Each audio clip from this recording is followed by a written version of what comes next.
Entonces de la primera línea toca aquí. A veces esta, que viene siendo a veces de esto mismo.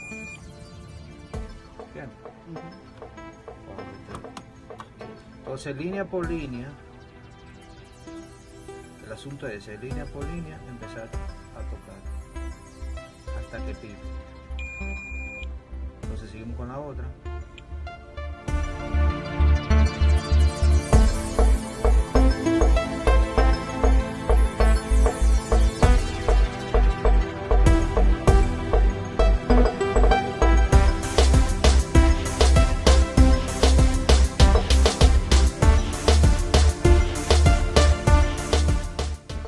Entonces eso es lo que nos da una seguridad a nosotros de que el trabajo quedó bien hecho.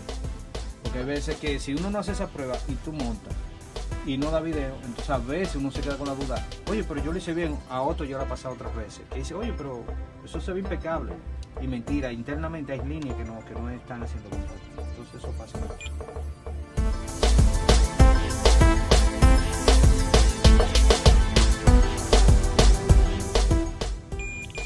Las de video, para que tengan pendientes, son las primeras 6. Desde aquí, no desde aquí, no desde aquí. Las primeras 6 son las que tienen ese encargo de